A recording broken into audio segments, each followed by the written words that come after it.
The Knicks postgame show is presented by Tri-State Audi. Visit your Tri-State area Audi dealer today. The regular season finale in Brooklyn. Jalen Brunson, Cat, day off.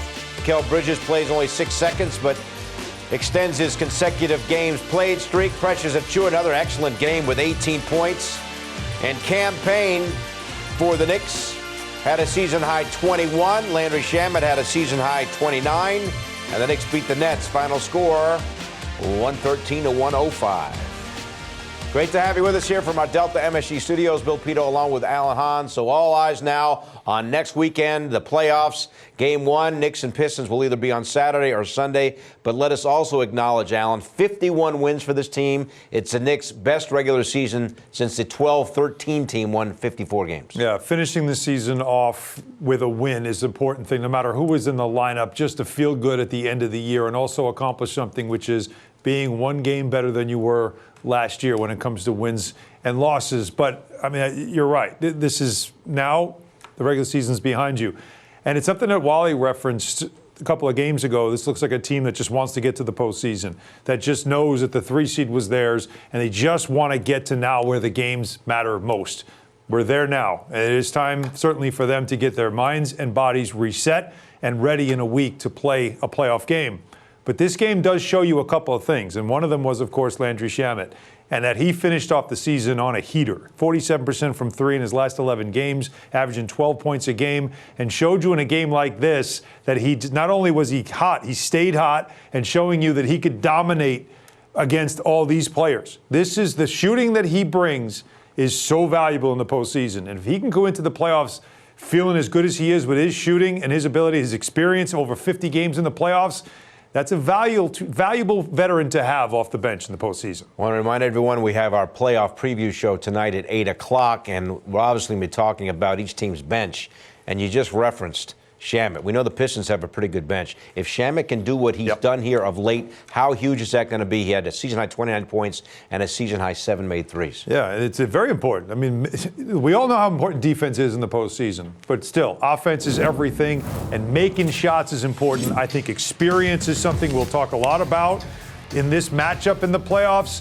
He's got a lot of it. You see Payne, he's also pictured there. Both of these guys combined over 100 playoff games, a lot of experience. And with that experience comes, of course, comfort. That's the most important thing. Been in these moments, understanding it. And he also is in a rhythm, which is the biggest part of everything late in the season.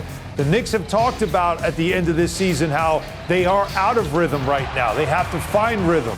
Landry Shamet in rhythm, and he didn't have to find it because he's got it right now, and it's at the exact right time. And these guys off the bench can give you value and also can help you win matchups, because the experience factor when it comes to the postseason is something that you can't overlook. You can't write it off. You might look at numbers in a regular season and say this team has better production off the bench than you do. But do they have the experience of the postseason like the Knicks do? We'll find out. Payne's got big-time experience, was on the Suns team that made it to the finals. Yep. Last year, remember when he was on the Sixers, he had a couple of electric sequences against the Knicks, and he played really well today. 21 points, like Shamet. It was a career season high for Payne. Yeah, and comfort zone again for Payne, which he knows his role.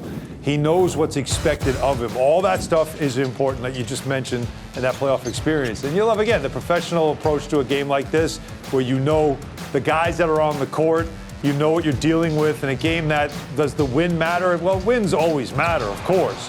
But in the end, it was about keeping guys healthy and just staying in rhythm. So Payne approached this game as he normally does, come in and make a difference.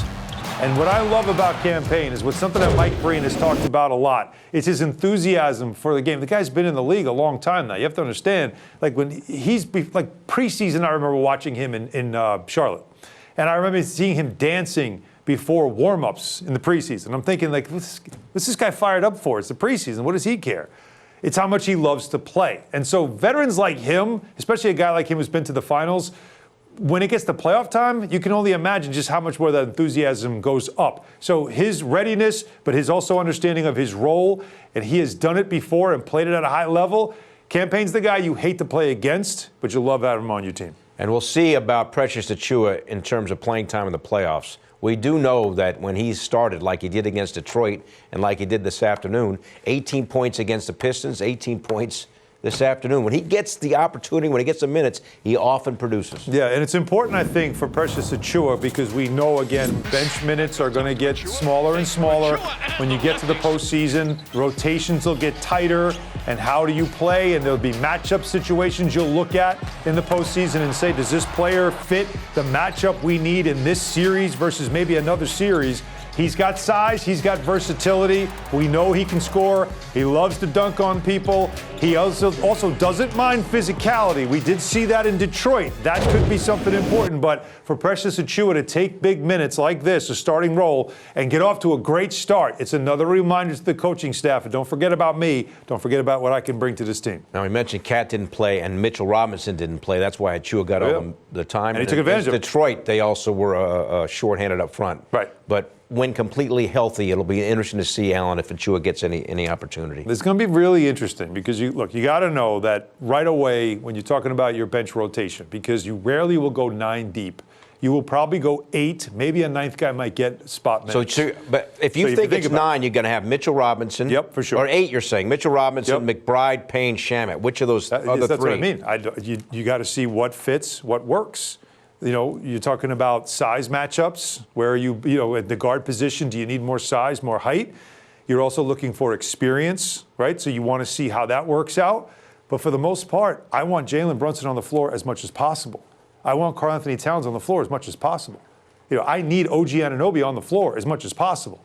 So when you are playing guys now, the minutes police now have to retire because when it's playoff time, everybody's playing 38, 42 minutes a night in the playoffs. That's just going to happen. So when you have that, you've got to see who fits, though, in those spot minutes, who understands the role, and what's it going to be. It's not going to be easy, some of these decisions they're going to have to make when the playoffs begin. All right, playoffs begin next weekend. Game 1 against the Pistons, either Saturday or Sunday. We have complete pre- and post-game coverage for every game the Knicks play in the first round, whether we have the broadcast or not. Pre- and post-game coverage throughout the first round right here on MSG.